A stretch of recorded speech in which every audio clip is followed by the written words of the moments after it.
Mesdames, Messieurs, bonjour. Merci de votre présence à cette réunion publique qui a pour objectif effectivement de nous présenter et de nous présenter personnellement, puisque je suis candidat aux élections municipales des 23 et 30 mars sur la ville de Suresnes, ville dans laquelle je vis depuis maintenant plus de 10 ans. Alors il y a un petit bouleversement en termes d'organisation. Il était prévu donc j'intervienne en premier et que notre invité d'honneur le fasse par la suite. Je vous présente des excuses parce que Florian Philippot, qui devait être présent aujourd'hui, ne pourra pas assister à la réunion parce qu'il est coincé à Forbach pour les festivités de la Saint-Nicolas. Il devait donc se partager sa journée en deux, donc les festivités à Forbach et ensuite prendre la route pour midi pour venir ici à Suresnes. Donc il est coincé, il est très demandé, donc il s'en excuse. Et il nous a fait une promesse, c'est d'être présent à Suresnes prochainement dans le cadre d'une autre action que nous organiserons, probablement autour des commerçants de la commune. Mais nous en reparlerons au moment venu. Cela dit, nous avons un Nicolas aussi qui est là, qui a accepté de remplacer au pied levé notre vice-président, Nicolas Bay, qui est notre secrétaire général adjoint du Front National, qui a gentiment accepté de remplacer Florian et qui a donc souhaité venir soutenir notre liste Suresnes Bleu Marine et les différents candidats tête de liste pour le département des Hauts-de-Seine.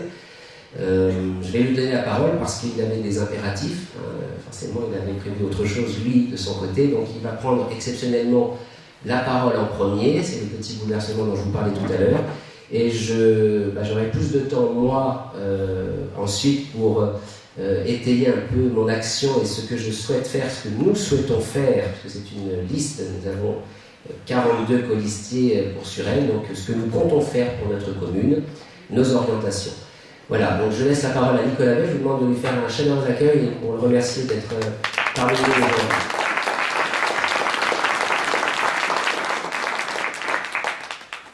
Merci Laurent, merci chers amis de votre accueil. Je suis très heureux d'être parmi vous aujourd'hui à Suresnes et je remplace avec plaisir, enfin j'essaierai de remplacer Florian Philippot qui en effet était empêché, avait des contraintes d'agenda, d'organisation, de logistique même pourrait-on dire, qui l'ont empêché de se rendre dans les délais impartis pour cette réunion à Suresnes.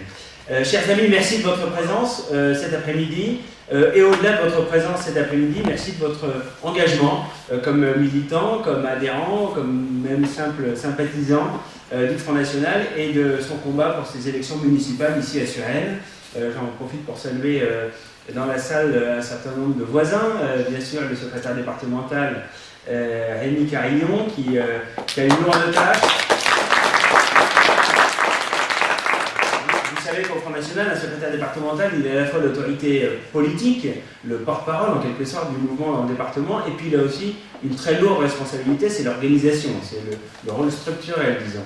Et en ce moment, Rémi Carignon, comme tous nos secrétaires départementaux, ne chôme pas, puisqu'il a la lourde responsabilité de coordonner, diriger, soutenir, conseiller les très nombreux candidats tête de liste du Front National pour ces élections municipales. Et je crois qu'il y a 13 ou 14 têtes de liste investies dans les Hauts-de-Seine. Des candidats qui sont dynamiques, dont un certain nombre ont déjà bouclé leur liste.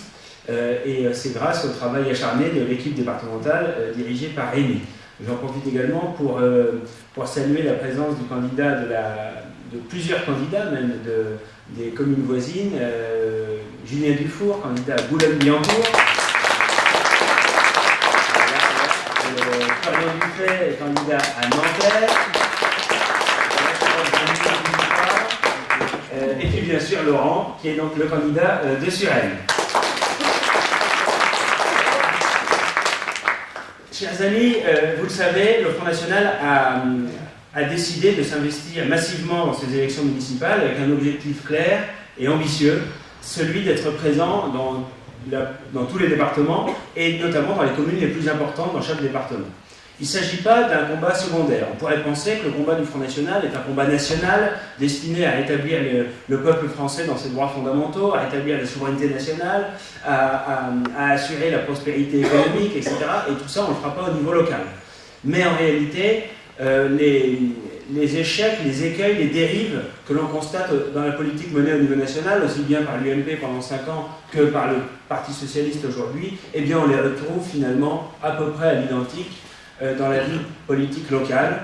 On en a de criants exemples, s'agissant par exemple de la fiscalité qui atteint un niveau confiscatoire. C'est vrai au niveau national, ça l'est aussi au niveau local. Toutes sortes d'injustices sociales, le communautarisme, le clientélisme, tout ça, ce sont des réalités politiques nationales, mais aussi des réalités politiques locales. Et les responsables politiques locaux, les maires, les conseillers généraux, portent évidemment une très lourde responsabilité. D'où l'importance que le Front National soit présent à ces élections municipales, qu'il propose une autre voie, qu'il se fasse entendre, qu'il s'intègre dans la vie municipale en gagnant des villes, ou même sans gagner des villes, en pouvant faire entendre sa voix au conseil municipal.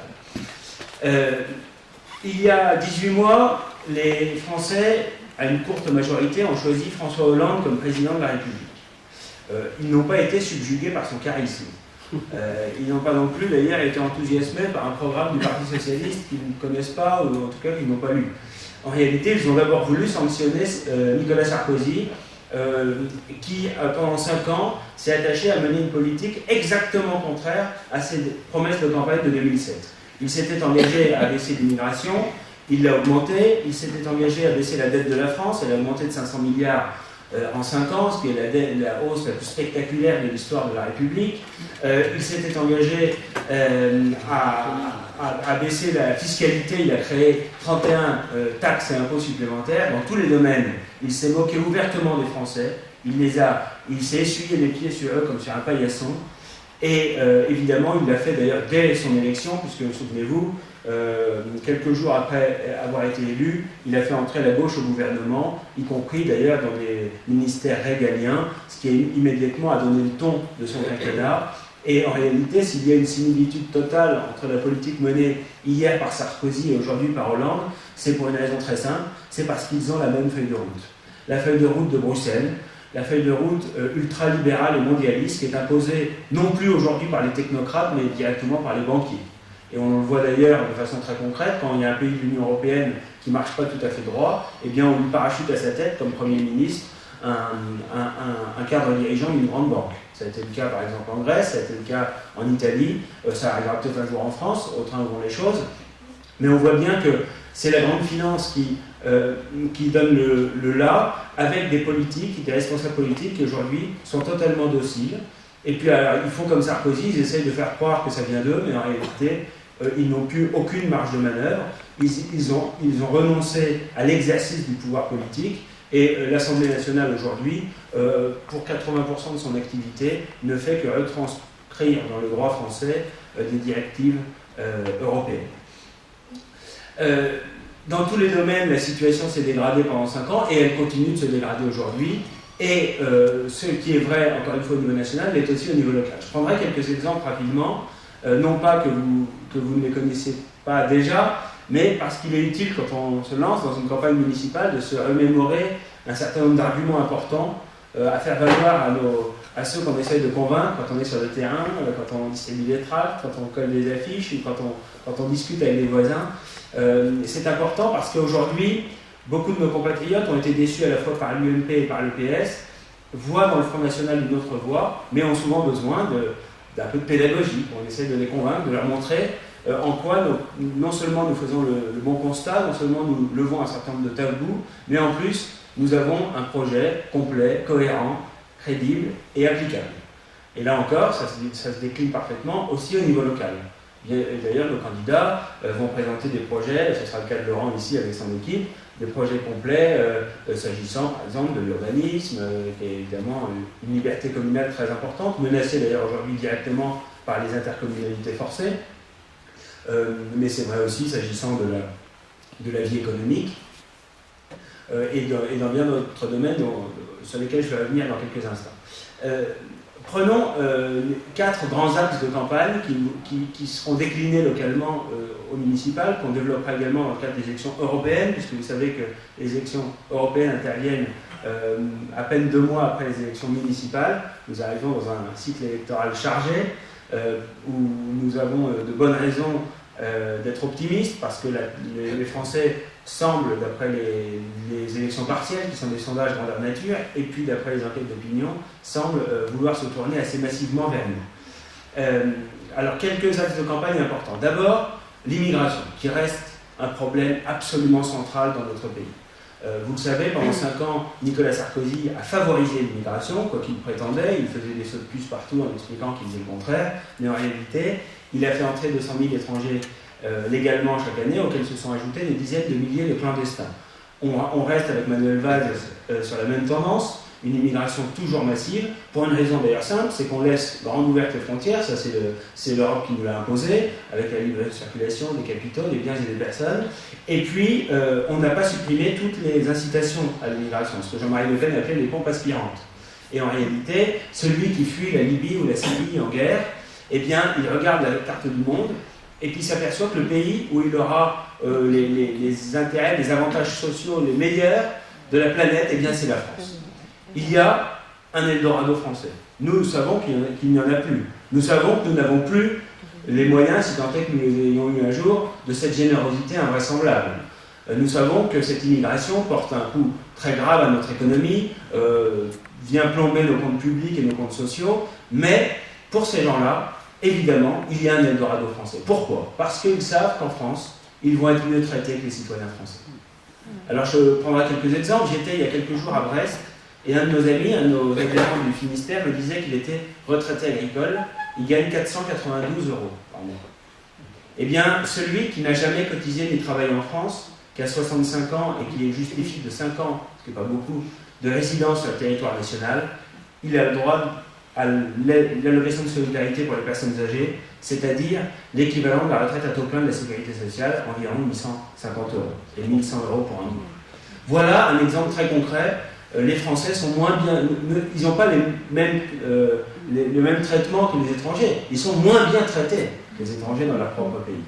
C'est vrai aussi s'agissant des soins. Beaucoup de nos compatriotes ont du mal à se soigner convenablement. Les médicaments sont déremboursés. Le coût des mutuelles complémentaires explose. Et dans le même temps, eh bien, on a l'aide médicale d'État. L'aide médicale d'État, c'est la CMU des clandestins. Ça permet à celui qui est illégalement sur le territoire national d'être soigné gratuitement par la France. Les socialistes ont même supprimé le forfait de 30 € pour l'accès, qui était symbolique plus qu'autre chose, pour l'accès à cette aide médicale d'État qui coûte près d'1 milliard € par an aux contribuables français et qui permet de soigner des pathologies longues, des pathologies lourdes. Il ne s'agit pas du tout, contrairement à ce que disent les socialistes, de médecine d'urgence. S'il s'agissait d'empêcher quelqu'un de mourir alors qu'il est réellement en danger, tout le monde est d'accord, on est des êtres humains, ça pose aucune difficulté. Mais il ne s'agit pas du tout de cela. Il s'agit de soigner dans nos hôpitaux avec des technologies très modernes, avec des médecins très compétents, aux frais du contribuable, des gens qui n'ont absolument rien à faire sur le territoire national puisqu'ils y sont entrés illégalement. Avec les socialistes aujourd'hui, les expulsions ont diminué, et surtout les régularisations augmentent et les naturalisations augmentent. C'est-à-dire que parmi les pompes aspirantes de l'immigration les plus fortes, il y a évidemment cette perspective pour le clandestin, pour celui qui entre illégalement en France ou qui se maintient illégalement en France, d'être un jour régularisé, souvent dans un laps de temps assez court, et d'être ensuite naturalisé. Or, il faut, comme Marine Le Pen le proposait, supprimer dans le droit français la possibilité de régulariser un clandestin, de sorte que celui qui est venu illégalement en France, eh bien, ait la certitude absolue de ne jamais, pour acquérir la nationalité française, et la certitude absolue d'être expulsé dès que les pouvoirs publics auront connaissance de sa situation. Voilà, ce sont des évidences, ce sont des mesures de bon sens qui sont appliquées partout dans le monde, dans tous les pays de la planète ou presque, mais aujourd'hui, en France, eh bien, dire cela, c'est déjà transgressif, c'est déjà politiquement incorrect, alors qu'évidemment, cette immigration clandestine, elle a été, il faut le dire, encouragée par le grand capital et par le grand patronat, qui voit dans la main-d'œuvre immigrée, qu'elle soit clandestine ou légale d'ailleurs, un moyen efficace de peser à la baisse sur les salaires et sur les droits sociaux des travailleurs français. Les politiques, là encore, ont été extrêmement dociles, se sont soumis à cela, ont ouvert grand les frontières, et aujourd'hui, on a une immigration qui a atteint des millions et des millions de personnes, Et ces gens-là, on n'a absolument plus rien à leur offrir, plus rien à leur proposer. On a une situation économique dramatique et ils viennent directement à la charge de la communauté nationale, avec de surcroît des conséquences très lourdes sur l'économie bien sûr, mais également sur notre identité, avec les revendications communautaires qui résultent directement de cette immigration. L'islamisation, les revendications islamistes partout, eh bien c'est une conséquence directe de l'immigration massive. Et puis évidemment, et on en parle en ce moment de plus en plus dans la colonne des faits divers, l'insécurité. Donc on sait évidemment qu'elle est très largement liée à cette immigration massive, et il n'y a qu'à voir d'ailleurs la proportion d'étrangers ou de personnes d'origine étrangère dans les prisons pour se rendre compte qu'il y a un lien très étroit entre l'immigration et l'insécurité. Alors vous allez me dire, tout ça est vrai, mais nous éloigne un peu des élections municipales. Eh bien pas tant que ça. Parce que, bien sûr, on ne va pas inverser les flux migratoires à l'entrée de la commune. Mais on peut agir au niveau municipal, au moins contre ces revendications communautaires insupportables, contre les horaires différés dans les piscines scolaires, ou dans les piscines municipales, pardon, contre les repas spéciaux dans les cantines, contre les subventions à tort et à travers, y compris au bénéfice du culte musulman, pour construire des mosquées. C'est extrêmement fréquent, je ne sais pas si c'est le cas à Suresnes, mais c'est dans le cas d'énormément de communes, aussi bien d'ailleurs des communes dirigées par l'UMP que des communes dirigées par le PS ou leurs alliés. On voit régulièrement le communautarisme soutenu, encouragé par les pouvoirs publics. Pourquoi? Parce que ces gens-là essayent de s'acheter une clientèle. Au lieu de servir l'intérêt général, au lieu de gérer la ville avec rigueur, avec respect du contribuable, avec respect de l'argent public, en essayant d'utiliser cet argent au service du plus grand nombre, au service des équipements les plus essentiels, au service de services publics de proximité, de qualité. Au lieu de ça, eh bien, ils font du clientélisme, s'agissant par exemple des logements ou des aides sociales, ils font du communautarisme, s'agissant des subventions, pour s'attacher des clientèles, parce que ces gens-là se moquent éperdument du peuple français. La seule chose qui les intéresse vraiment, c'est leur réélection 6 ans plus tard. Et c'est ce qui nous différencie fondamentalement d'eux. Nous entendons servir les Français, eux, ils ne pensent qu'à se servir, à se maintenir au pouvoir, et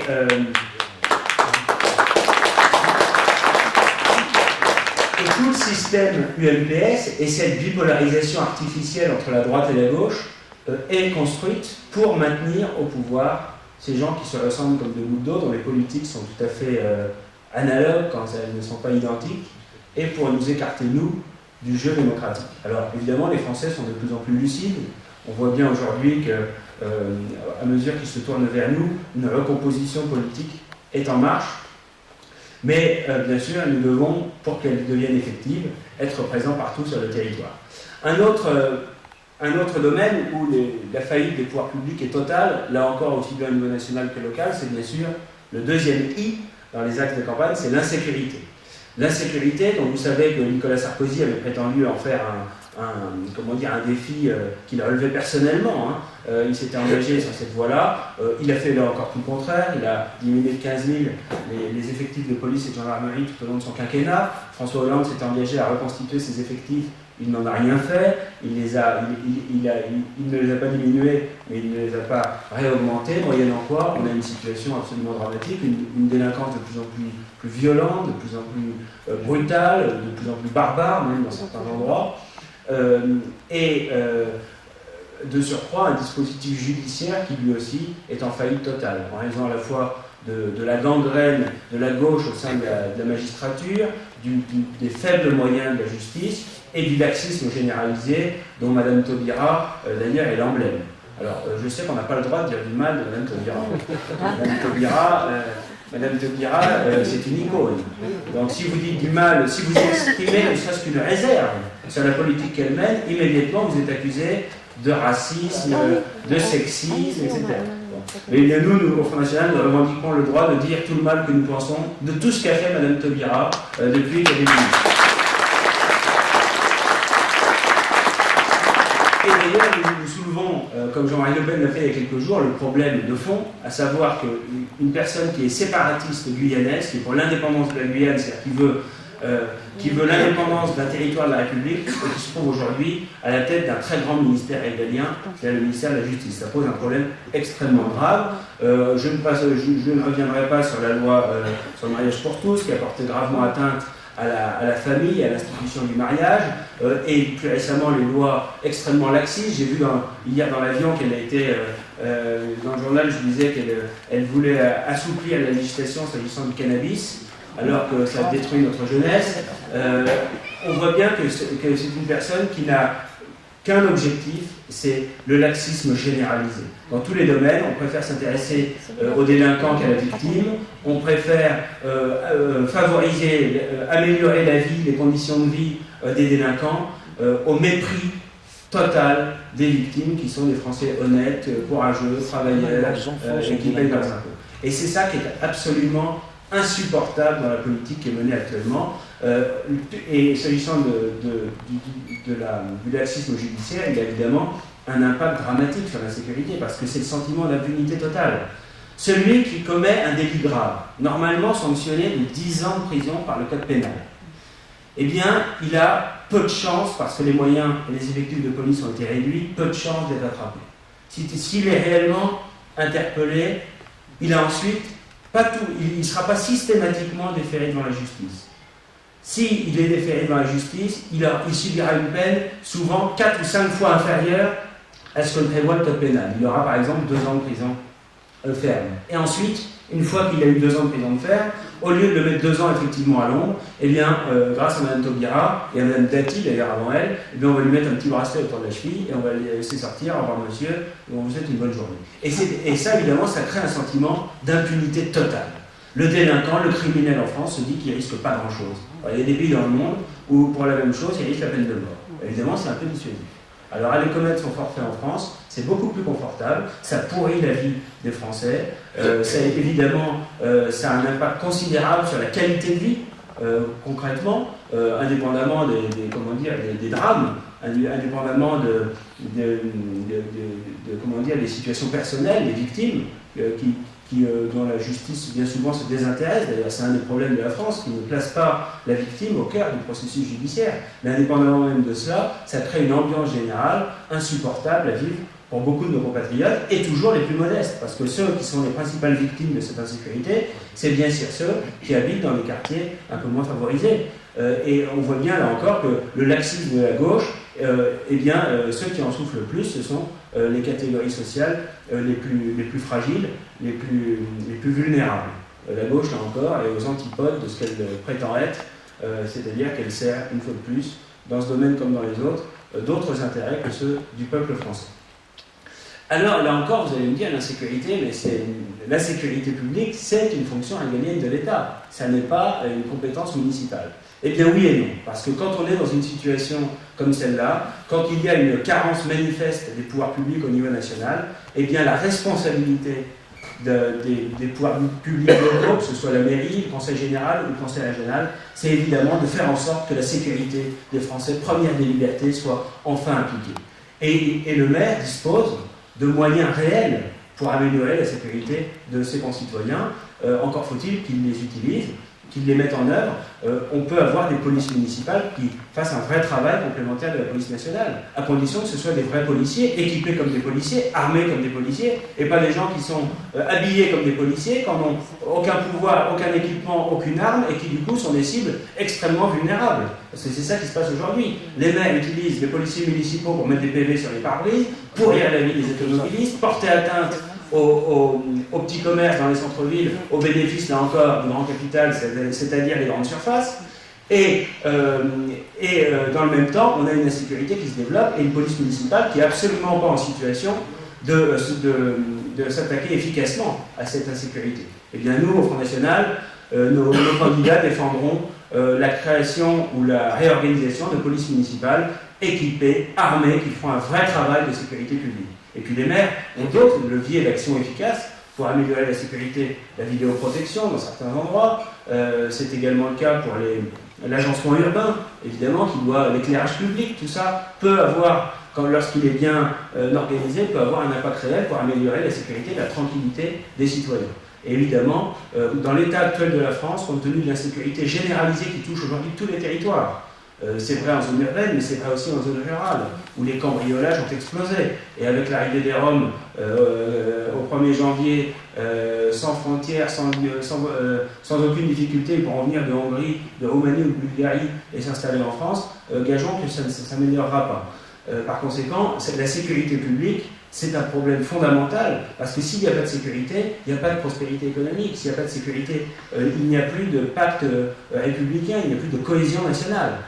Par conséquent, les pouvoirs publics locaux ont un rôle évidemment à jouer, et les maires ne peuvent pas, comme ils le font très lâchement, dire mais ça c'est le problème de l'État. C'est d'autant plus choquant que souvent à la tête de l'État, c'est où ça a été leurs amis politiques. Par conséquent, ils sont totalement disqualifiés à tenir ce genre de propos. Un autre axe important pour cette élection municipale, parce que là encore, c'est un problème aussi bien local que national, c'est bien sûr les impôts. Le troisième I, les impôts, la fiscalité qui atteint dans notre pays un niveau absolument dramatique. C'est vrai, là encore au niveau national, Hollande et Sarkozy ont créé 80 taxes et impôts supplémentaires en 7 ans. Ils ont fait des taxes sur tout et n'importe quoi, taxes sur le soda, taxes sur la bière, augmentation de la TVA sur les chevaux. S'ils faisaient un impôt sur l'incompétence, ils paieraient cher.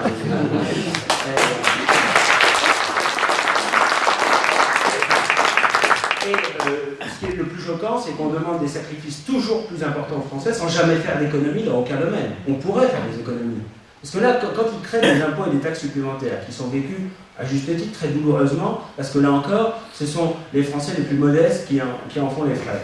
Eh bien, dans le même temps, on ne fait pas des économies, et on fait ça pour gagner 500 millions, 1 milliard par-ci, 2 milliards par-là, et on nous explique ça à la télévision, on dit voilà, vous allez payer un peu plus parce qu'il faut trouver 2 milliards de plus pour être dans les critères de convergence, etc. Bon. Aujourd'hui, on pourrait faire des économies absolument considérables. La politique d'immigration, 80 milliards d'euros par an. Ça, c'est l'étude, c'est l'analyse de Yves-Marie Lolland, l'ancien président du Conseil économique de l'OTAN, une étude extrêmement argumentée, chiffrée, qui n'a jamais été démentie. 80 milliards d'euros net, ça c'est le coût direct de l'immigration, sans parler du coût indirect, hein. L'administration pénitentiaire, le fonctionnement des tribunaux correctionnels, etc. Coût direct de l'immigration, 80 milliards d'euros. Jean-Paul Bourevitch, qui est un démographe plutôt de sensibilité de gauche, lui, il estime à 50 milliards. On ne va pas rentrer dans une guerre des chiffres, mais ce qui est certain, c'est que le coût annuel de l'immigration, c'est des dizaines et des dizaines de milliards d'euros. Et on demande aux Français de faire des sacrifices, de travailler plus longtemps, de payer toujours plus d'impôts, alors qu'on a des sources immédiates d'économie qui pourraient immédiatement être utilisées. Évidemment, les plans de renflouement de l'euro, qui nous ont déjà coûté 72 milliards d'euros. Un argent dont on ne verra jamais la couleur, en pure perte. On a de surcroît, dans le cadre du mécanisme européen de stabilité, 100 milliards d'euros appelables, c'est-à-dire que demain on peut être obligé de les payer, et du coup augmenter encore la dette de la France. Par conséquent, on pourrait faire des économies à condition de sortir de ce système. Mais ils veulent absolument le maintenir. S'agissant de l'euro, c'est très clair, ils veulent le maintenir à marche forcée parce qu'ils veulent imposer au peuple d'Europe le fédéralisme monétaire comme instrument du fédéralisme politique. Nous avons rejeté en 2005 le traité constitutionnel, ils l'ont imposé par voie parlementaire, contre l'avis du peuple français. Ils voient bien que les Français ne veulent plus de cette Europe-là. Ils voient bien que les Français ne veulent plus être dépossédés de leur souveraineté, parce que la souveraineté est à la nation, ce que la liberté est à l'individu. Et parce qu'ils veulent continuer sur la ligne fédéraliste, où l'Europe n'est qu'une étape vers le nouvel ordre mondial. En réalité, ils ne construisent pas l'Europe, puisqu'ils font une Europe ouverte à tous les vents. En réalité, leur projet n'est même pas européen.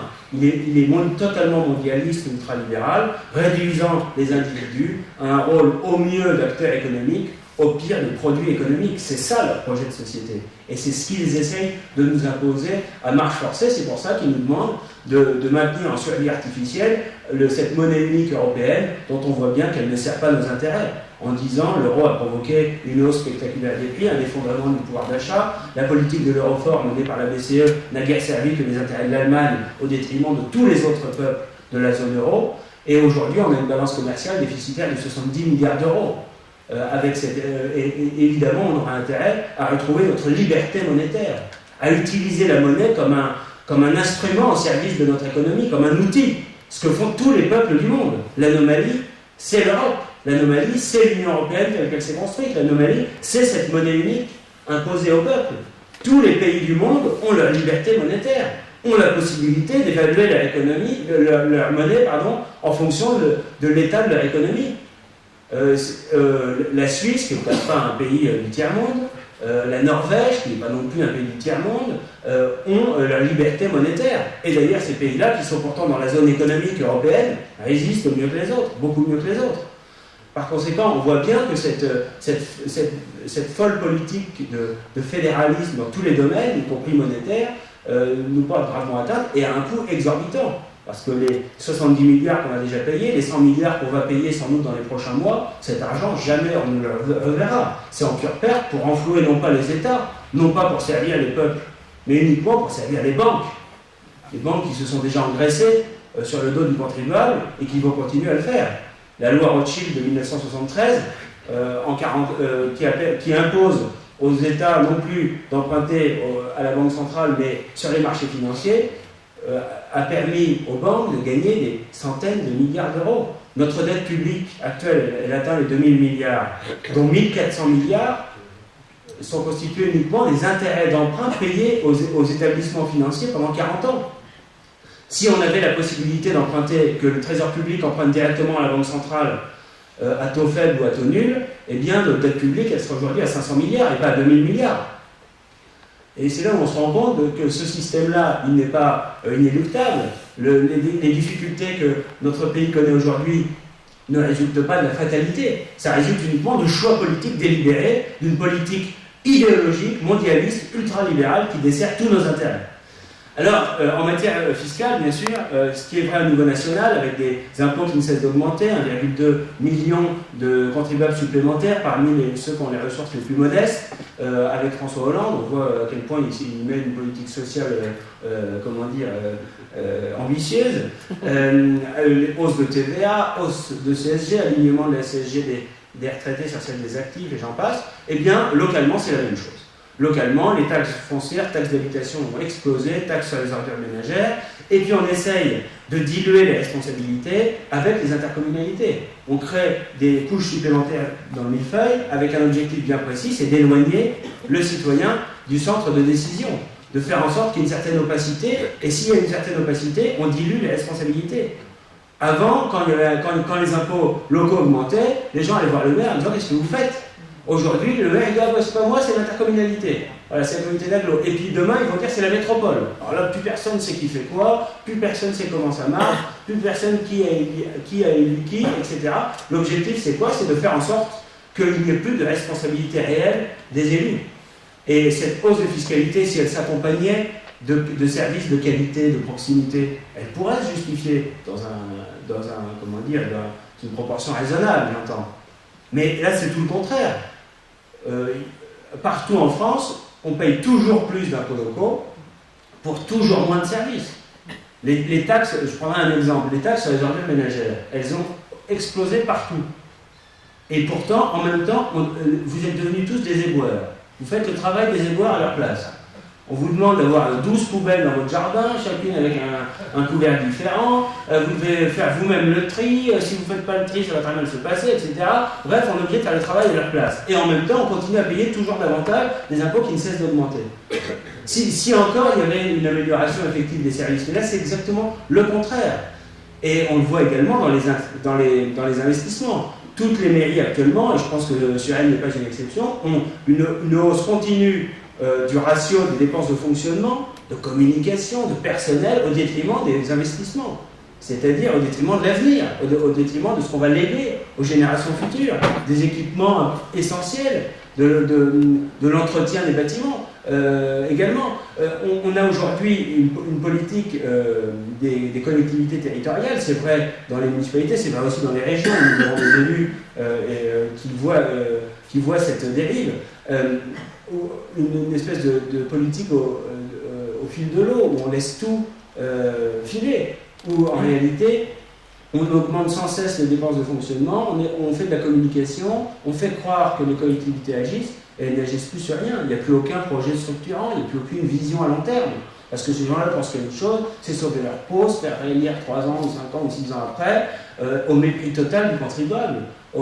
Et on voit aujourd'hui que les mairies, là encore pour s'acheter des clientèles, embauchent beaucoup d'agents municipaux supplémentaires. Évidemment, cet argent, il n'est pas utilisé à construire une salle dont la ville aurait besoin, à avoir un service public dans tel ou tel domaine qui serait intéressant.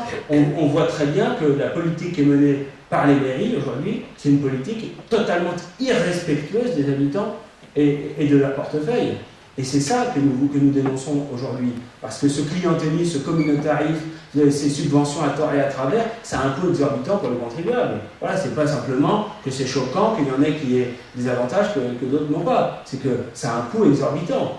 Voilà. Et s'agissant par exemple, c'est un peu le quatrième I, c'est les injustices que nous combattons. En matière de politique sociale, c'est flagrant. Alors je ne reviendrai pas sur toutes les injustices au niveau national, elles sont innombrables. J'en parlais tout à l'heure avec, par exemple, les soins gratuits pour les clandestins ou l'école gratuite pour les clandestins, alors que les Français, eux, sont obligés de payer au prix fort. Mais dans la vie municipale, l'octroi des logements sociaux est un vrai scandale. Les critères ils ne sont pas clairs, il y a une opacité totale, on ne rend pas public les bénéficiaires, pour une raison très simple, c'est qu'on achète la paix civile. On a des nouveaux arrivants, appelons-les comme ça, voilà, ils sont là avec 4 ou 5 enfants à charge, et bien ils passent devant la famille qui, avec un SMIC et 3 enfants, attend depuis des années légitimement un logement social. Et ils passeront toujours devant, et ça c'est un vrai scandale. Les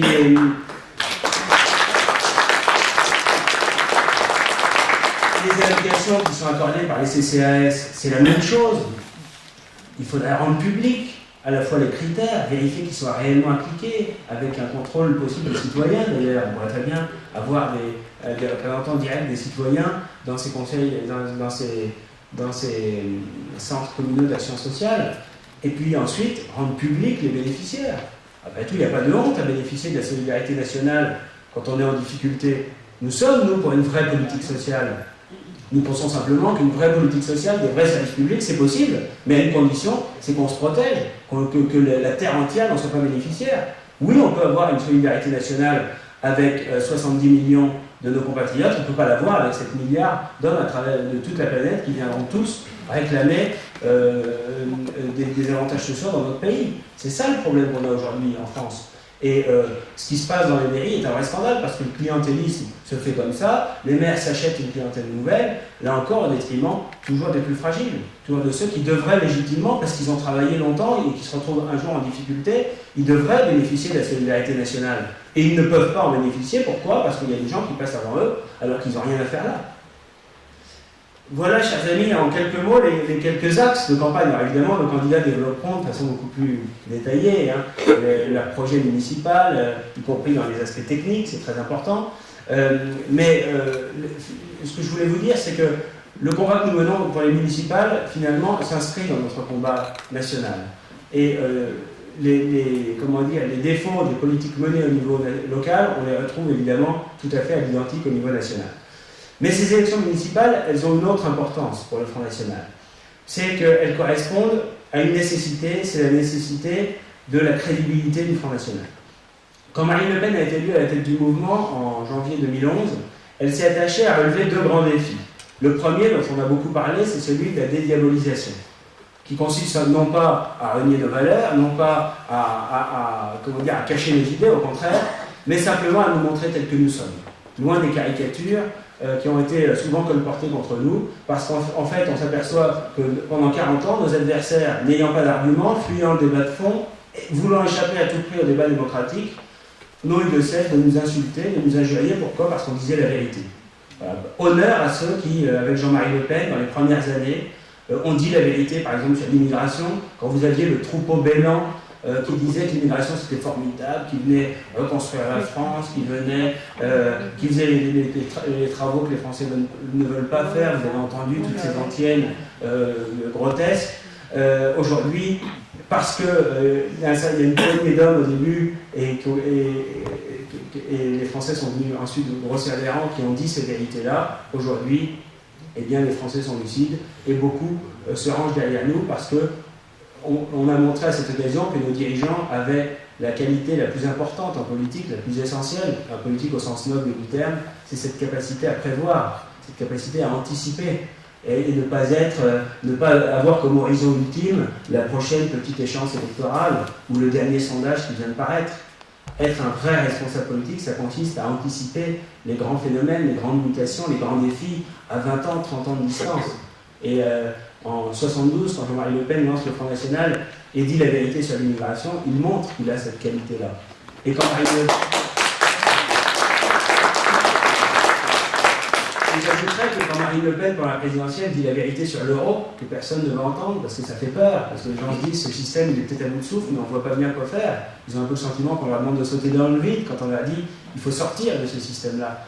Eh bien, elle ne fait pas un calcul à court terme. Ça aurait été plus confortable d'évacuer la question de l'euro, de ne pas en parler, de ne pas dire la vérité aux Français. Peut-être même qu'elle aurait gagné un point ou deux de plus, mais elle préférait dire la vérité. Et aujourd'hui, 2 ans après déjà, eh bien, ces vérités apparaissent au grand jour. Et évidemment, les vraies qualités politiques de notre présidente ressortent alors que les autres ont été minables. Sarkozy, Hollande, il y a 2 ans, nous disaient l'euro c'est formidable. Il y a 10 ans, ils nous disaient c'est formidable. Aujourd'hui, ils n'osent plus rien dire.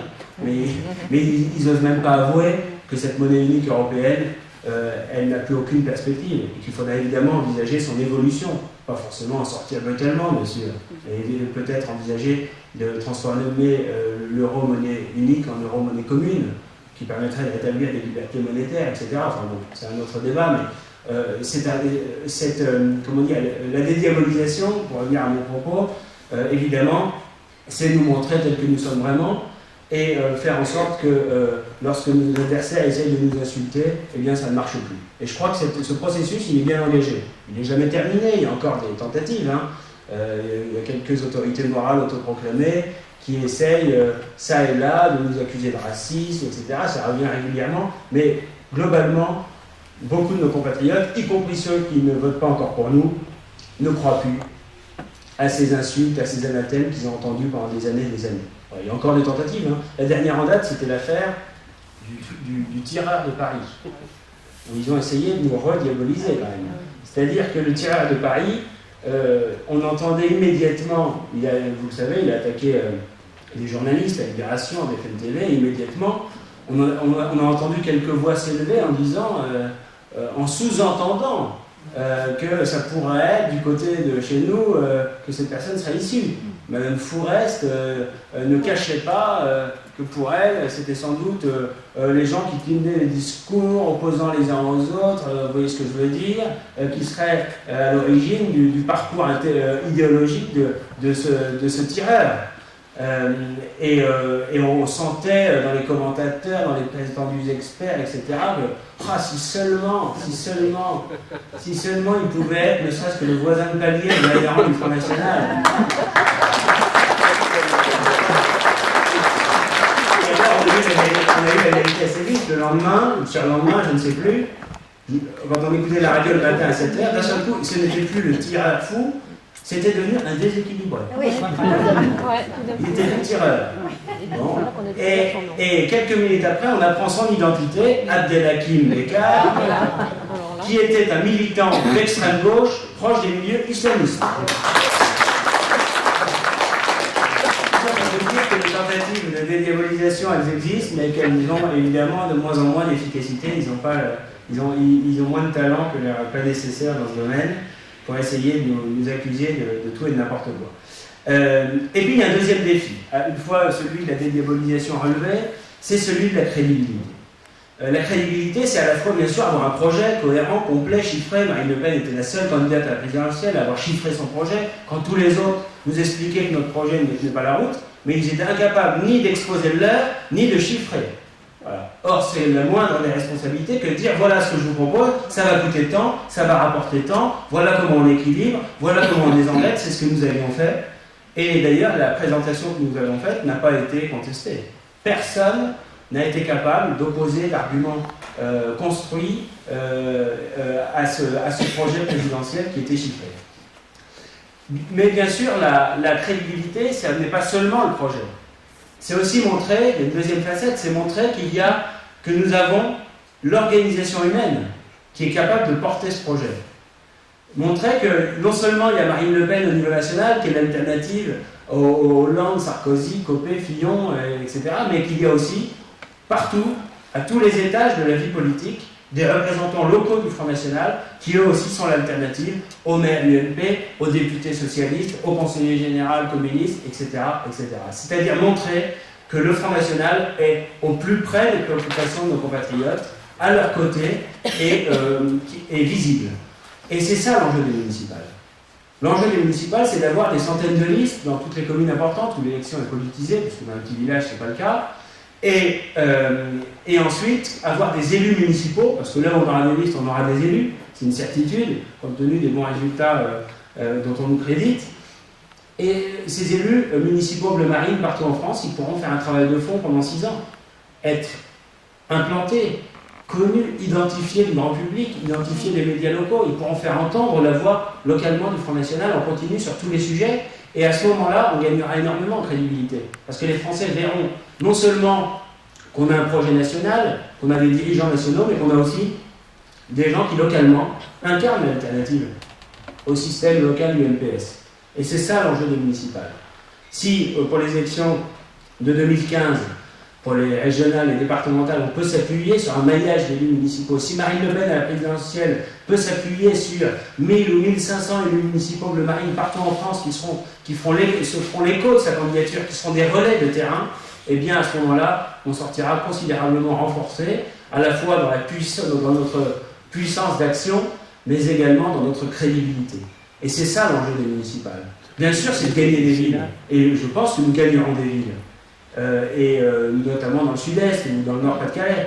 Je souhaite même qu'il y en ait dans les Hauts-de-Seine, même si ce sera peut-être un peu plus difficile, parce que ici, dans les Hauts-de-Seine, les résultats sont un peu plus modestes que la moyenne nationale.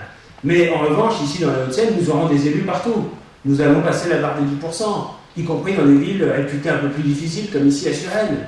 Parce que Marine Le Pen avait fait 9% à la présidentielle ici, et avec une bonne campagne et un bon candidat, eh bien nous passerons la barre des 10% parce que les Français nous attendent. Et c'est ça.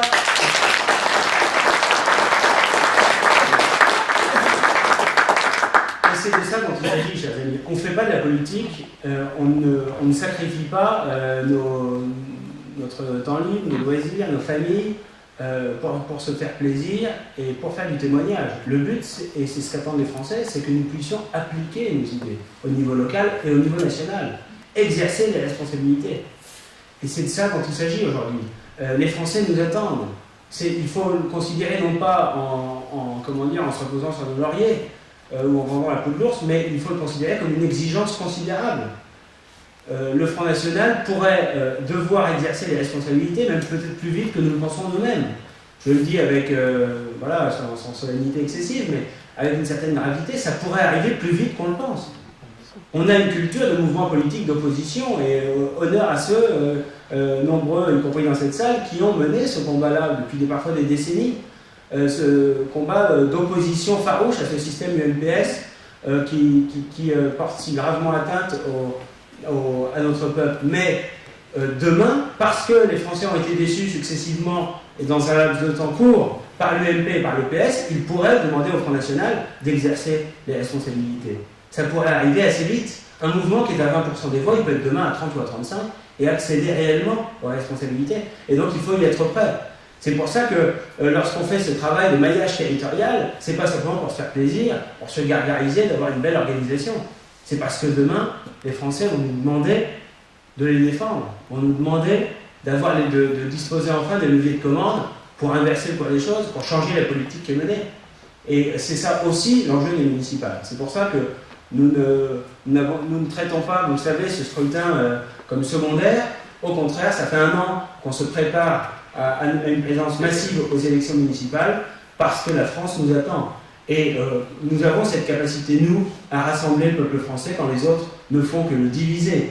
Il y a au Front National, dans nos électeurs, mais aussi dans nos adhérents, dans nos militants et même dans nos cadres, des gens qui viennent de tous horizons, politiques et sociologiques, des gens qui viennent de la droite, des gens qui viennent de la gauche, parce que nous voulons mettre fin à ces clivages qui divisent les Français. Alors, il y a sans doute une réalité historique du clivage droite-gauche, on peut discuter de la réalité philosophique de ce clivage droite-gauche, mais ce qui est sûr, c'est que le clivage droite-gauche aujourd'hui, dans son application politique, ne correspond plus à rien. Et le vrai clivage, il est entre les mondialistes qu'ils sont et les patriotes que nous sommes. Et c'est là-dessus qu'on va fédérer les Français. C'est là-dessus qu'on va les rassembler. Parce que nous aimons la France, parce que nous aimons le peuple français, eh bien, nous avons cette capacité d'attraction. On l'a vu à Vignoles, où notre candidat, il y a quelques semaines, a triomphé des tentatives de Front républicain, seul contre tous, 54% des voix au second tour, parce que nous avons rassemblé...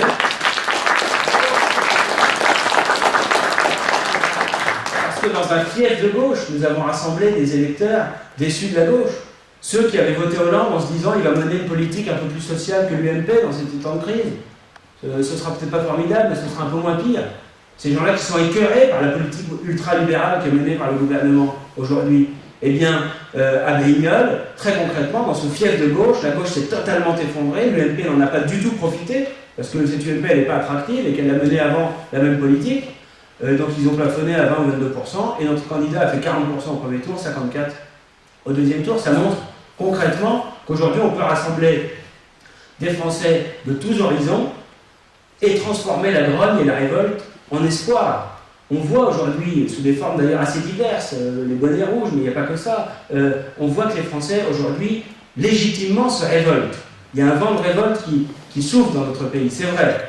Mais évidemment, ce sont des mouvements qui sont souvent apolitiques, ou en tout cas hors des structures partisanes, et c'est très bien comme ça. Et vous avez remarqué que, s'agissant du mouvement des bonnets rouges, s'agissant des mouvements contre la loi Taubira, etc., jamais le Front National n'a cherché à faire de la récupération inutile. En revanche, ce qui est vrai, c'est que ces révoltes légitimes du peuple, nous en sommes, nous, le réceptacle politique naturel, le réceptacle électoral, pour transformer cette révolte en espoir, pour montrer qu'il y a une autre voie, pour montrer que s'ils veulent réellement, efficacement s'opposer au système, et pas seulement dans la rue avec les mégaphones, il faut mettre un bulletin Front National dans l'urne, pour que les choses changent réellement.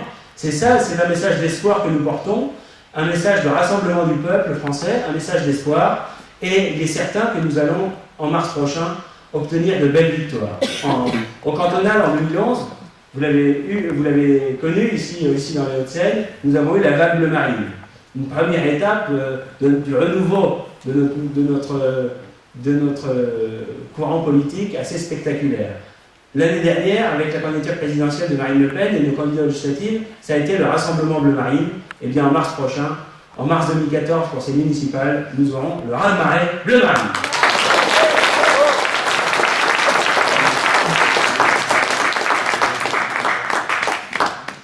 Ne pars pas, j'ai un petit cadeau, un vignoble sûr et noir, un petit vin blanc du pays, voilà. Au moment où l'Europe est en train d'obliger nos producteurs à faire de l'arrachage de nos vignes, ben ici on a encore un petit vin du pays. Merci beaucoup. Dans une autre vie, avant d'être élu en Haute-Normandie, où je suis maintenant, j'ai été élu en Ile-de-France, pas très loin d'ici, à Sartrouville, où il y avait aussi du vin de Sartrouville. Alors, il n'était pas très bon. Mais je pense que le vin de Suresnes est meilleur. En tout cas, la bouteille est plus belle, c'est déjà beaucoup.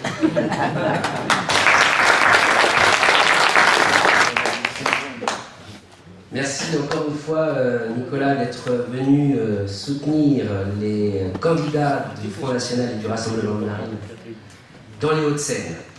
Tu as évoqué tout à l'heure les dérives de la classe politique, que ce soit au niveau national ou local, et je dirais même aussi, nous subissons les sarcasmes, parce que je ne sais pas si vous entendez ici et là, les candidats du Front National sont systématiquement dénigrés par la classe politique, alors qu'eux-mêmes ont un bilan qui est quand même dramatique, qui est mauvais, qui est, on le voit ici à Suresnes, au niveau de la gestion, on va en reparler.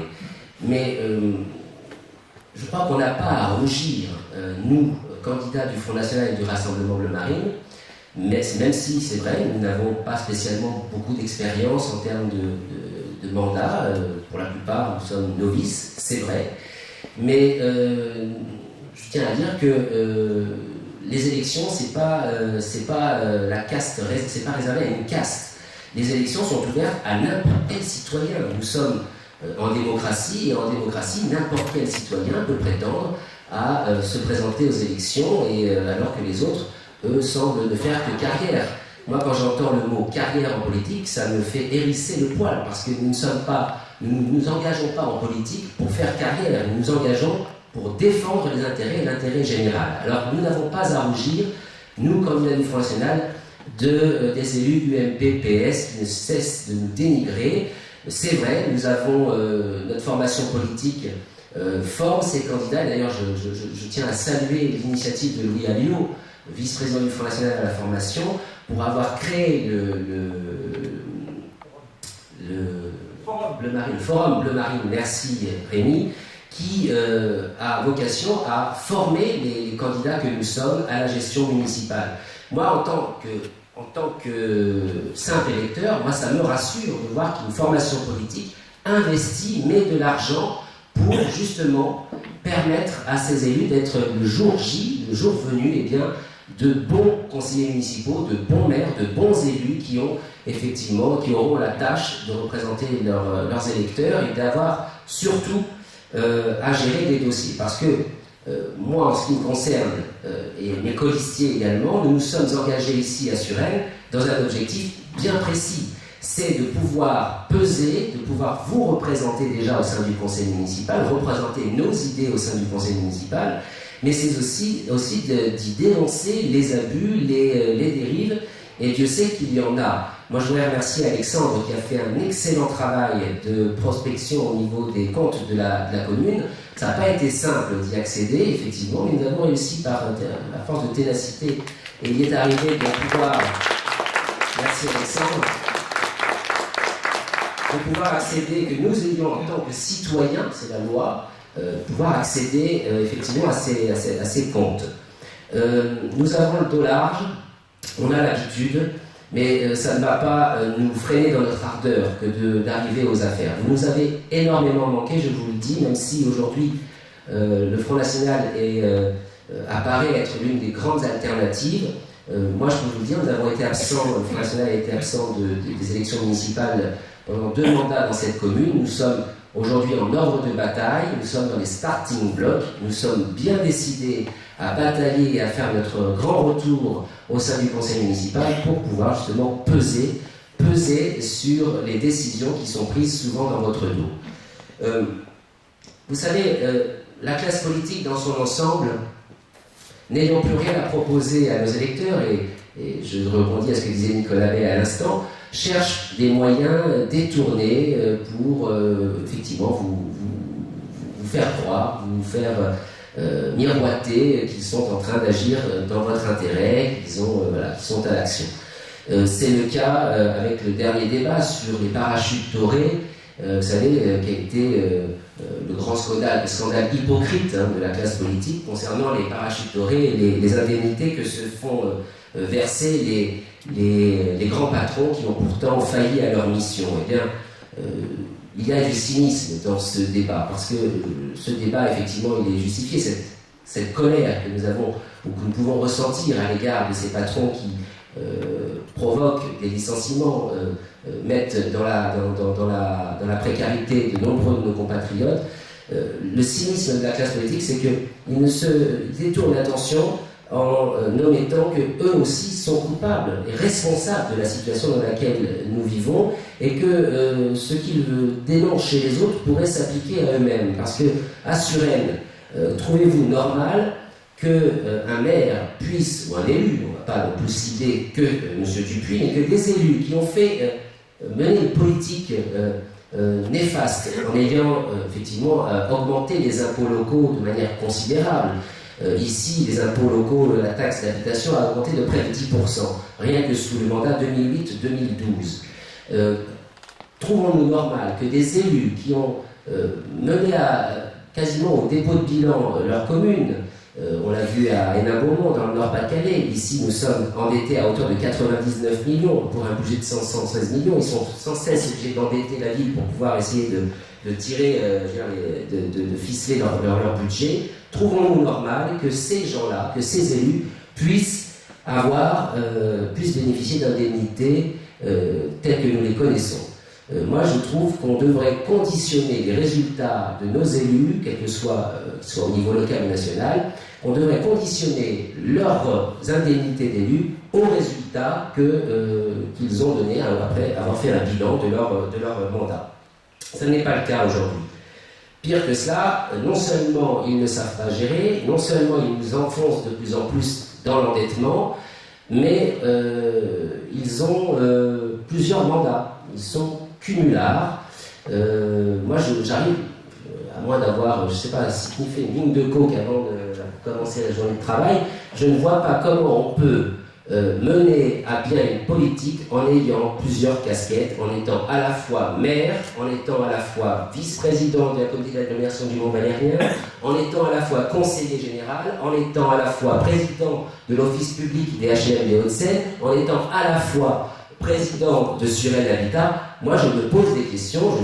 On a affaire à des surhommes, à des surfemmes, je ne sais pas. Mais en tout cas, je ne comprends pas que les Français ne soient pas indignés par rapport à cette situation. C'est le cas de notre maire sortant, M. Dupuis, qui cumule les casquettes, qui n'est jamais en mairie.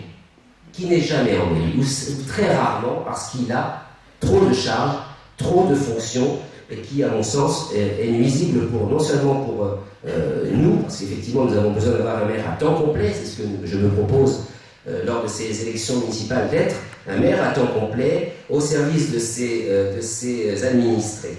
Sachez que le maire touche avec toutes ses casquettes, tous ses postes, plus de 8 000 euros par mois. Est-ce que c'est tolérable quand on a une population qui se paupérise, quand les gens ont du mal à joindre les deux bouts, et alors qu'on nous impose à nous les 35 heures, c'est-à-dire qu'on interdit au bon peuple de travailler plus, mais eux s'autorisent à cumuler les mandats et à cumuler les salaires. Je suis désolé, je suis outré.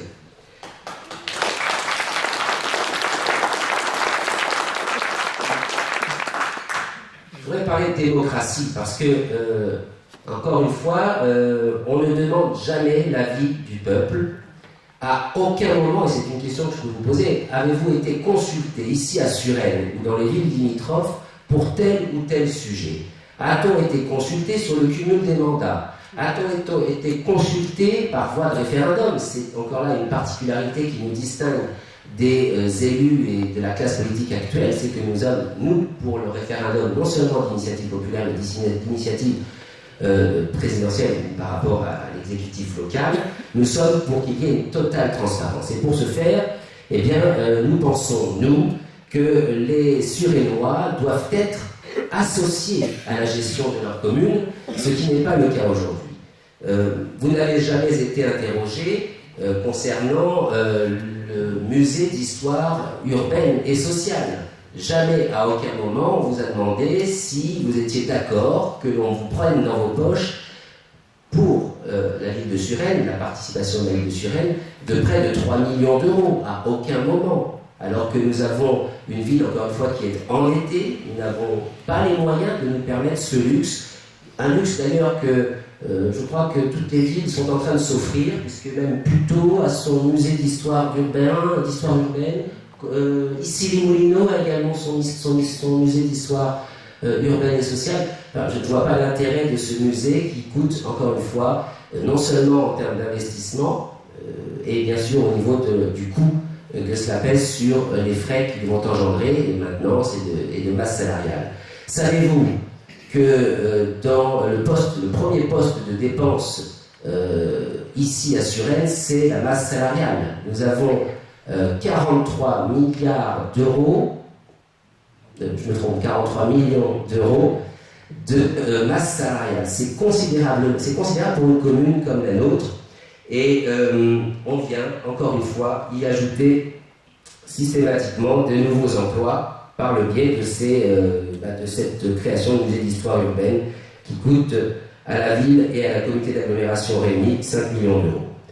Personne ne nous a interrogé non plus sur le projet Cité Green. Tout à l'heure, on nous parlait, Nicolas évoquait le ramassage des ordures à Suresnes.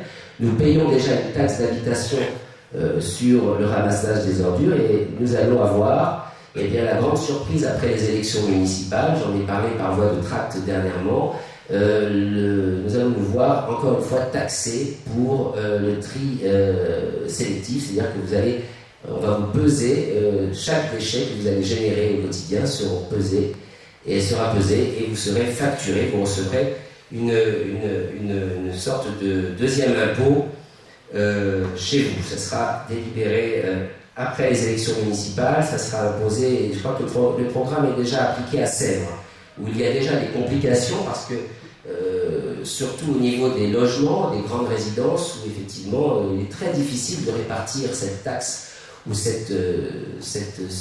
prix du ramassage des ordures à chaque locataire ou à chaque copropriétaire. J'aborderai également le grand sujet qui fait débat aussi à Nanterre, parce que je voudrais qu'on parle un peu, il y a le candidat de Nanterre qui est ici présent. À aucun moment on a interrogé les Nantériens, et puis demain nous serons concernés par le biais de la communauté d'agglomération du Mont-Valérien, puisque vous savez que cette communauté d'agglomération du Mont-Valérien comprend la ville de Nanterre, Rueil et la nôtre, et peut-être demain la Garenne-Colombe, c'est prévu aussi, et puis encore demain il est question de fusionner les communautés d'agglomération du Mont-Valérien avec celle de Cœur-de-Seine, avec la ville de Saint-Cloud, Garches et Vaucresson. Donc encore une fois, on va grossir ces intercommunalités de plus en plus. Le projet ARENA 92, à aucun moment non plus, les concitoyens ont été interrogés sur ce projet qui n'en est d'ailleurs plus un, puisque les fondations ont été posées. Le projet ARENA 92, c'est un grand stade qui va être construit donc à Nanterre pour loger le Racing Métro du 92, le Racing Club de rugby.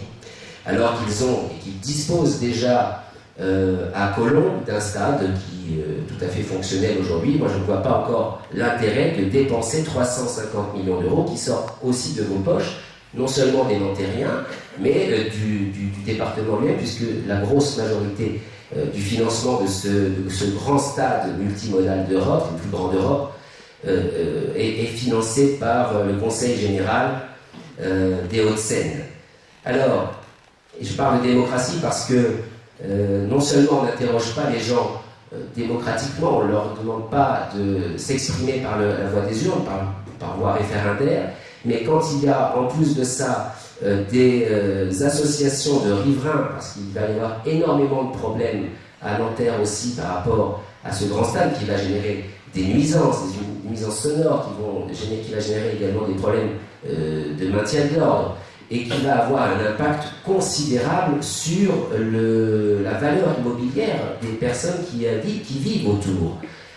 Quand on a des gens qui ont travaillé toute leur vie pour se payer leur maison et qui voient bâtir devant leur porte un stade de plus de 40 000 places où il va y avoir effectivement de grosses complications de circulation, de nuisances, comme je viens de vous le dire, eh bien il est sûr que ces gens-là vont perdre dans leur maison, leur bien immobilier va perdre de la valeur, et je trouve ça profondément scandaleux. Quand j'entends le président du Racing Club du 92 se targuer d'avoir fait échec aux 21 recours des riverains, je trouve ça profondément scandaleux, et on est encore une fois dans un déni de démocratie, parce qu'à aucun moment, tout ce petit monde-là, qui devant les caméras font mine de s'opposer, alors que dans les coulisses, ils sont tous d'accord, tous copains comme cochons, de pouvoir balayer d'un geste de la main les revendications légitimes de ces riverains.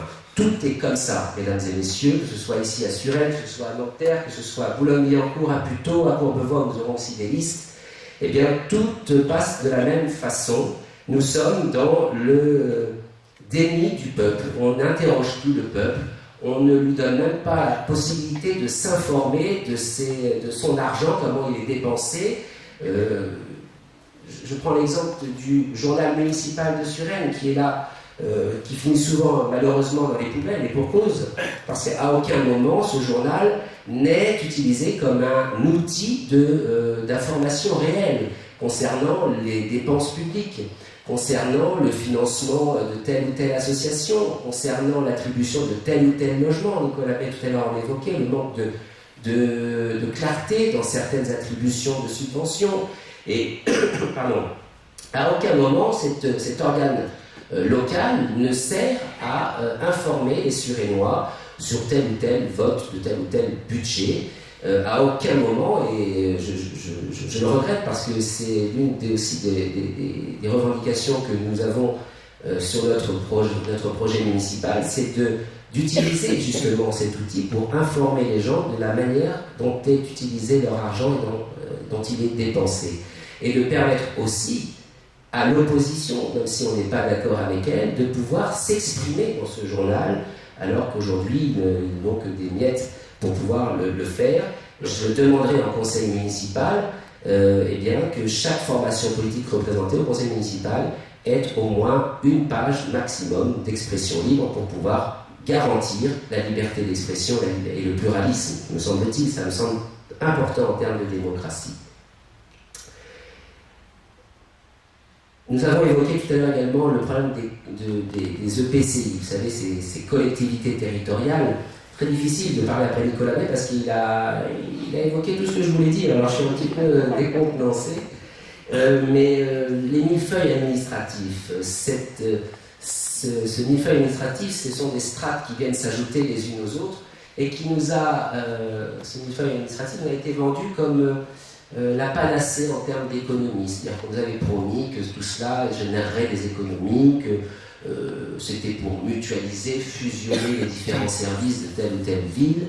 Comme la nôtre ici, j'ai toujours entendu dire que le comité d'agglomération du Mont-Valérien avait vocation à fusionner les différents services techniques pour que, effectivement, cela coûte moins cher. Moi, je constate qu'il n'y a aucune amélioration en termes de fiscalité. Au contraire, ça nous coûte de plus en plus cher. Et qu'il n'y a pas du tout d'amélioration tant que, vous l'avez peut-être constaté l'hiver dernier, dans nos rues, où effectivement il était encore très difficile de se déplacer parce que les rues n'avaient pas été déneigées et qu'on avait de grosses difficultés à se déplacer, même pour les piétons, sur la commune. Tout cela, c'est du vent, c'est du baratin, je vous le dis. Ces communautés d'agglomération n'ont qu'un objectif, parce que le schéma qui est au niveau national, qui consiste à déstructurer notre pays, eh bien, il l'utilise également au niveau local, avec justement ces communautés d'agglomération du Mont-Valérien, du cœur de Seine, que nous voyons ici se créer et qui coûtent de plus en plus cher. Les budgets sont consacrés à ces communautés, ça sort de votre poche. Ce n'est pas gratuit, eh bien, c'est le détricotage de la France qui est organisé. Au niveau local, j'en ai pour preuve le projet de loi Allure. Alors, je ne sais pas si vous avez entendu parler de ce projet de loi, mais il va être débattu prochainement à l'Assemblée nationale. Il consiste en fait à déposséder les maires, les conseils municipaux de toute prérogative en matière d'aménagement du territoire. C'est-à-dire que demain, si ce projet de loi Allure devait être voté, le maire de notre commune ne serait qu'un simple pantin. Il n'aurait quasiment plus aucun pouvoir décisionnel, notamment par rapport à l'urbanisme et à l'aménagement du territoire. L'urbanisme, d'ailleurs, si je peux me permettre de faire allusion, c'est que la politique qui a été menée par la municipalité sortante aujourd'hui, qui part diviser cette année, l'année prochaine, dans quelques mois, à ces élections, eh bien, ont considérablement enlaidi la ville, considérablement bétonné sur elle. On ne reconnaît plus le sur elle d'avant, et c'est bien regrettable. Et malheureusement, si là aussi nous perdons la maîtrise de l'aménagement de l'urbanisme, je ne donne pas cher de notre commune et de sa tradition, de son architecture et de son identité. Que vous dire d'autre, si ce n'est que l'urgence, effectivement, que nous allons avoir à faire, nous, futurs élus municipaux, c'est de nous immiscer dans toutes les commissions. Je pense que c'est très important et c'est là où vous devez effectivement penser que le pluralisme doit s'imposer parce qu'il y a, vous savez, avant que les décisions soient votées en conseil municipal, il y a des commissions qui sont là pour débattre de tel ou tel sujet, qui permettent effectivement aussi de préparer les dossiers, un petit peu comme le Conseil des ministres, si vous préférez, qui commence à préparer les projets de loi. Eh bien, les commissions sont très importantes et elles sont là justement pour orienter la politique de la commune. D'où l'importance d'une mobilisation de l'électorat du Front National et du Rassemblement Bleu Marine à ces prochaines municipales pour que nous puissions œuvrer à l'intérieur de ces commissions qui doivent être réparties à la proportionnelle. Et nous y sommes prêts. Nous avons travaillé, je vous l'ai dit tout à l'heure, nous avons été formés, nous travaillons au fur et à mesure aux différents dossiers dont nous avons accès. Ce n'est pas facile, mais nous nous intéressons effectivement à cet aspect-là qui nous sera demandé à nous, élus municipaux, pour être effectivement de bons élus pour l'intérêt général et effectivement vous représenter au mieux possible vos intérêts. L'objectif est clair, c'est de faire des économies, et les économies, eh bien, c'est en faisant la chasse aux mauvaises dépenses. Et nous avons là un cas bien précis. Un cas bien précis avec une association qui s'appelle l'association Parélie. Alors, qu'est-ce que l'association Parélie? C'est une association qui a été créée pour prévenir les risques de la délinquance. Et cette association est censée faire le travail de la police. Elle est censée, par le biais de grands frères, vous savez, les grands frères, faire du dialogue entre les délinquants et le monde des adultes. Hein. C'est la dénomination de cette association qui a été classée comme association humanitaire. Je ne vois pas trop, mais bon, c'est la dénomination de cette association. L'association Parélie, qui est financée à hauteur de 380 000 € par la commune, un coût considérable pour cette association, qui est, à mon sens, une association clientéliste, qui vise à acheter la paix sociale en donnant du travail ou des salaires à des gens qui n'ont pas du tout d'utilité. Et je prends l'exemple, parce que j'ai le compte de résultats. Je ne vous ai pas dit, je suis de formation comptable, donc ça va m'aider à étudier, à un peu éplucher les comptes de la mairie. Et là, donc, je me suis attardé un peu sur ce compte de résultats de cette association. Et non seulement cette association est financée par notre argent, mais elle perd de l'argent. Alors, je prends l'année 2010, subvention accordée à cette association, 360 000 €, déficit 39 000 €. 2011, l'association a perçu 396 000 € de subvention de la mairie, déficit pour cette année 2011, 22 544 €, et là elle perçoit une subvention de 380 000 € pour le même résultat, toujours déficitaire.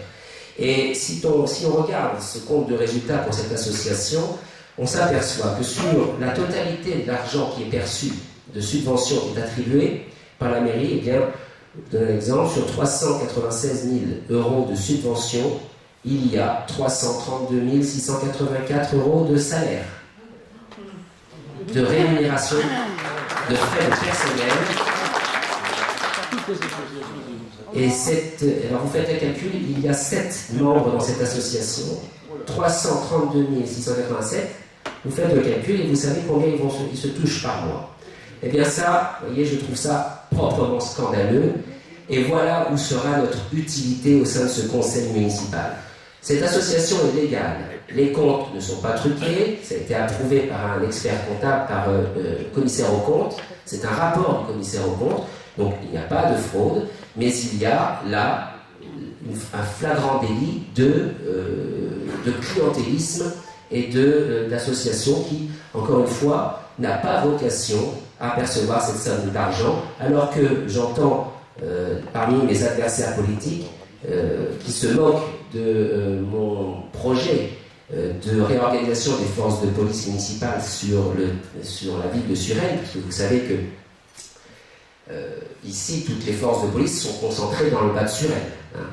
Depuis que M. Dupuis a décrété que le poste de police municipal devait être transféré de la cité Jardin au centre-ville, pour assurer peut-être sa propre sécurité, je ne sais pas. Mais j'entends donc systématiquement des critiques à mon encontre en disant « mais Laurent Salle prône, veut de la police municipale à la cité Jardin, il veut ouvrir un poste de police municipale à la cité des Chênes dans le quartier Liberté, Laurent Salle veut augmenter les effectifs de police, il veut que la police municipale soit 24 heures sur 24 sur le terrain, 7 jours sur 7, ce qui n'est pas le cas aujourd'hui, puisqu'elle travaille du lundi au vendredi jusqu'à 17 h le soir, et que passé 17 h il n'y a plus possibilité d'avoir la police municipale au bout du fil. Et bien, la nuit. Et même la nuit. Non, il n'y a pas de contravention la nuit, donc ils sont pas là. Ils sont pas là. Et donc, tout ça pour vous dire que on me critique là-dessus, mais voilà une économie. Moi, 380 000 € pour une association qui ne sert strictement à rien, qui est censée résoudre le problème de l'insécurité, alors qu'on a une hausse des cambriolages à Suresnes, que la délinquance est toujours parmi nous, qui continue à avoir des rodéos urbains la nuit dans certains quartiers de la ville, eh bien moi je préfère honnêtement utiliser ces 380 000 € de subvention dans la police municipale que je veux et qui sera, à mon sens, plus armée, plus efficiente, plus nombreuse et sur le terrain.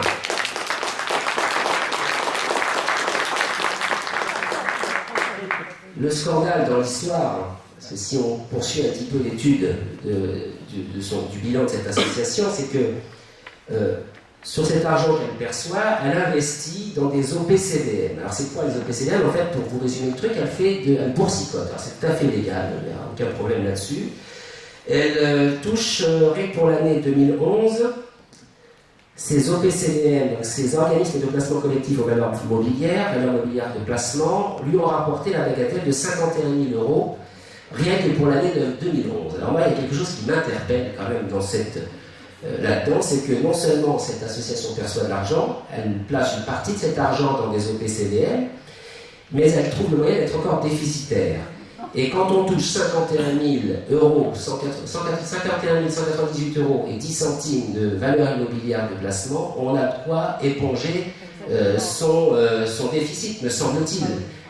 Et on n'a pas à demander chaque année encore un peu plus d'argent à la mairie pour, soi-disant, boucher les trous. Moi, je suis horrifié de ce que je viens de voir. C'est une petite perle, il y en a d'autres. Je ne vais pas passer toute ma soirée à vous les énumérer, mais quand on voit ce genre de choses, on se dit qu'on n'a effectivement pas à avoir honte et à rougir, encore une fois, j'en reviens à mon propos de tout à l'heure, de ce que nous sommes, de simples citoyens qui nous engageons effectivement en politique. Quand on voit le bilan de cette classe politique, de la mairie sortante, qui dépense à tort et à travers l'argent du contribuable durement gagné dans des projets qui ne servent strictement à rien ou qui n'ont aucune utilité, comme certaines associations, même les syndicats sont financés par la mairie, eh bien je trouve que nous allons... il est normal que les Suresnois et les Français se tournent vers nous, parce que ce qui se passe au niveau local, on l'a dit tout à l'heure, se passe au niveau national. C'est la même chose, et je crois que vous devez saisir ces élections municipales. Elles tombent à pic, ces élections municipales, parce que vous allez avoir la chance, en mars prochain, d'exprimer votre mécontentement, parce que non seulement ce scrutin est à la proportionnelle, je vous le rappelle, donc à la proportionnelle, cela veut dire que vous allez avoir des élus qui siégeront au sein du conseil communautaire et municipal, puisque ces deux élections sont liées, et que vous avez tout intérêt à voter pour des gens comme moi, même si je ne suis peut-être pas encore assez connu dans la commune, parce que nous allons faire véritablement un travail de recherche et de dénonciation des abus causés par cette municipalité sortante. Ça fait 2 mandats, je vous disais, que nous sommes absents, ils en ont bien profité, la preuve, mais la récréation, nous allons siffler la fin de la récréation, nous allons arriver en masse dans cette conseil municipal pour faire un peu de...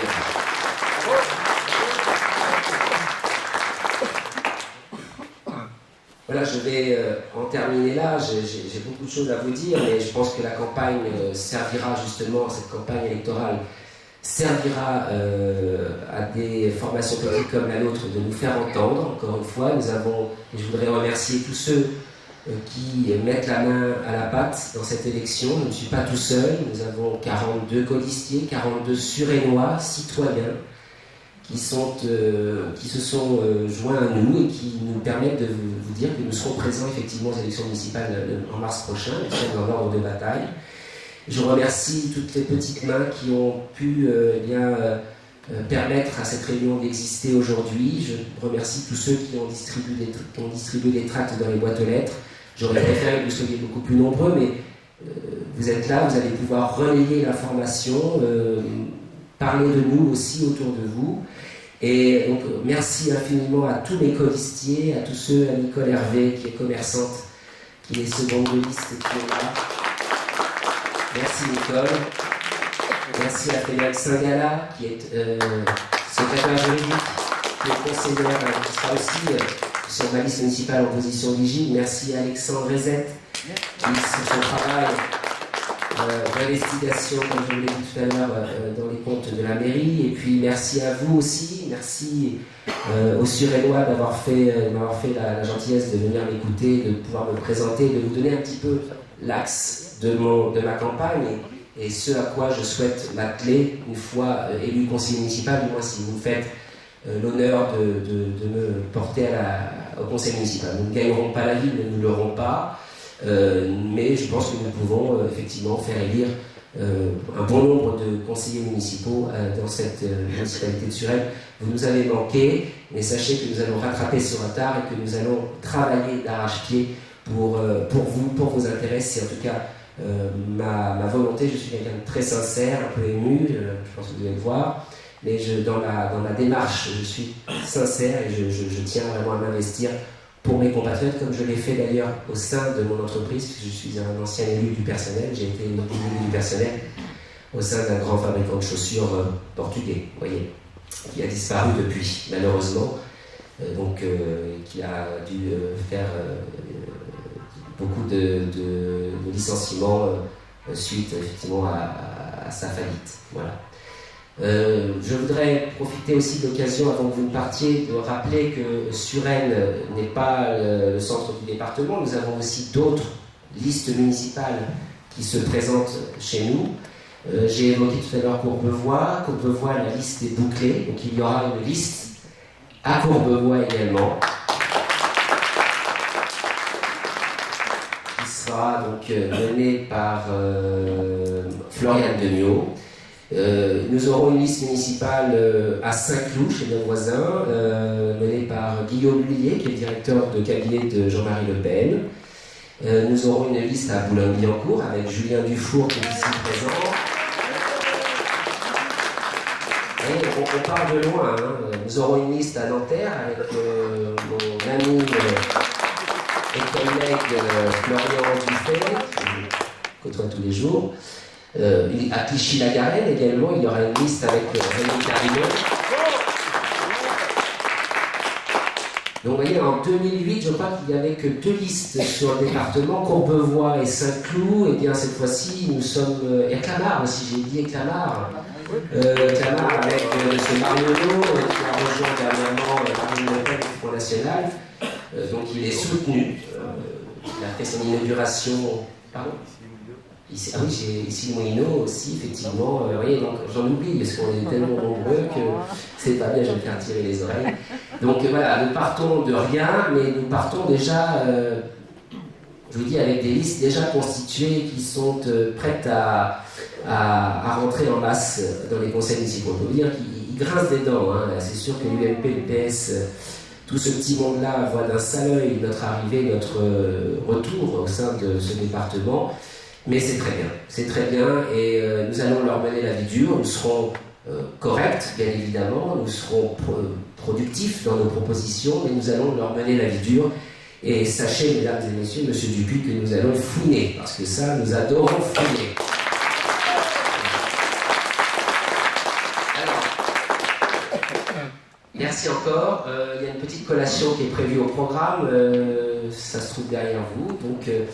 Et je voudrais encore une fois vous renouveler mes remerciements et mes excuses pour l'absence de Florian Philippot, parce que vous êtes venu pour Florian Philippot, je le sais, c'est pas merci. Non, vous n'êtes pas venu pour moi, j'ai bien conscience. Mais Florian Philippot donc, nous a fait la promesse et je peux vous garantir que je le croise régulièrement au carré, puisque maintenant je suis un salarié. Je travaille pour mon parti politique, vous voyez, c'est une chance aussi que j'ai. Donc je croise régulièrement au siège national et je ne manquerai pas de lui rappeler sa promesse de revenir ici à Suresnes. Voilà, je vous remercie encore, merci de votre belle attention.